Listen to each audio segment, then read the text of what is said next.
మీకు ఒక నమ్మలేని నిజం చెప్పనా, మీరు పూర్తిగా మనిషి కారు. మీ కడుపులో 39 ట్రిలియన్ జీవులున్నాయి. జంక్ ఫుడ్, స్ట్రెస్, యాంటీబయాటిక్స్ వల్ల మన గట్ మైక్రోబయోమ్ బలహీనపడుతోంది అని మీకు తెలుసా?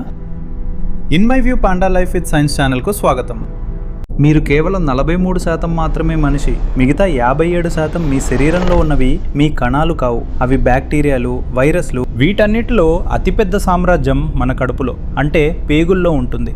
దాదాపు 39 ట్రిలియన్ల సూక్ష్మజీవులు అక్కడ జీవిస్తున్నాయి. ఇవన్నీ కలిపితే సుమారు 1.5 నుండి 2 కిలోల బరువు ఉంటాయి. అంటే దాదాపు మన మెదడు బరువు అన్నమాట. దీన్నే గట్ మైక్రోబయోమ్ అంటారు. ఇవి మన శత్రువులు కావు. వేల సంవత్సరాలుగా మనల్ని బతికిస్తున్న ప్రాణమిత్రులు. మనం తినే ఆహారం మారుతున్న కొద్దీ మన కడుపులోని ఈ బ్యాక్టీరియా మనతో పాటే ఎలా పరిణామం చెందిందో ఈరోజు వీడియోలో చూద్దాం. లక్షల సంవత్సరాల క్రితం కాలంలోకి వెళ్దాం. అప్పట్లో మన పూర్వీకులు అడవుల్లో వేటగాళ్లుగా ఉండేవారు. వాళ్ళు పచ్చి మాంసం, గట్టి ఆకులు, కాయలు, పచ్చి దుంపలు తినేవారు. ఆ కఠినమైన ఫైబర్ను అరిగించడానికి మన పేగులు కూడా గొరిల్లాలలాగా చాలా పెద్దవిగా ఉండేవి. దాన్ని జీర్ణం చేయడానికి మన బ్యాక్టీరియాలు రాత్రింబవళ్లు కష్టపడేవి. కానీ మానవ చరిత్రలోనే ఒక అద్భుతం జరిగింది. మనిషి నిప్పును కనుగొన్నాడు.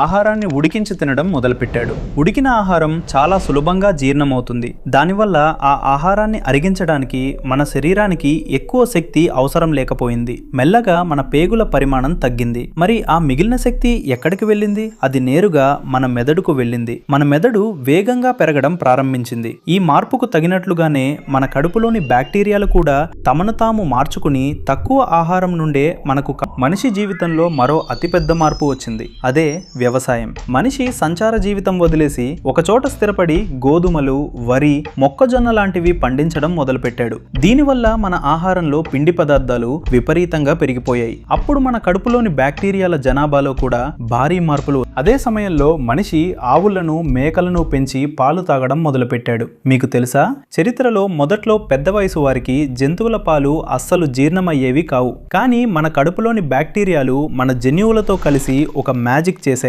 పాలను జీర్ణం చేసుకునే లాక్టేజ్ అనే ఎంజైమ్ను జీవితాంతం ఉత్పత్తి చేసేలా మన శరీరాన్ని మార్చేశాయి. మనం కొత్త ఆహారం తిన్న ప్రతిసారి ఈ సూక్ష్మ ప్రపంచం మనల్ని కాపాడటానికి తనను తాను అప్గ్రేడ్ చేసుకుంటూనే వచ్చింది. కానీ ఈ ఆధునిక యుగంలో ఆ కథ పూర్తిగా రివర్స్ అయింది. మనం ఎన్నో వేల ఏళ్లుగా అడవుల్లో, పొలాల్లో దొరికే సహజమైన ఆహారం తిన్నాం. కానీ గత 100 మనం ఫ్యాక్టరీల్లో తయారయ్యే ప్రాసెస్డ్ ఫుడ్స్, పిజ్జాలు, బర్గర్లు, కూల్ డ్రింక్స్ కు అలవాటు పడ్డాం. ఈ కృత్రిమ ఆహారంలో బ్యాక్టీరియాలకు ప్రాణాధారమైన ఫైబర్ అస్సలు ఉండటం లేదు.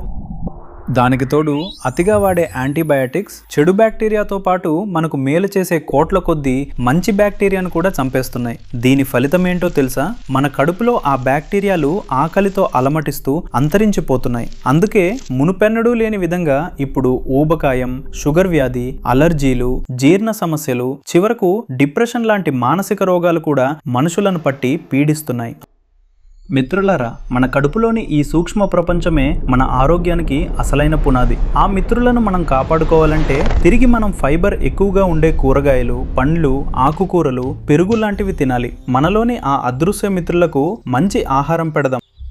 ఈ సింబయాటిక్ ఎవల్యూషన్ గురించి మీరేమనుకుంటున్నారు? కమెంట్స్లో పంచుకోండి. ఈ వీడియో మీకు నచ్చితే లైక్ చేయండి. మీ ఫ్రెండ్స్కి తప్పకుండా షేర్ చేస్తారు కదా. ఇలాంటి మరిన్ని ఆసక్తికరమైన సైన్స్ ఫ్యాక్ట్స్ కోసం మన in my view panda life with science channel, మన అందరి ఛానల్ ఇప్పుడే సబ్స్క్రైబ్ చేయాలి. మళ్ళీ నెక్స్ట్ వీడియోలో కలుద్దాం. ఉంటాను.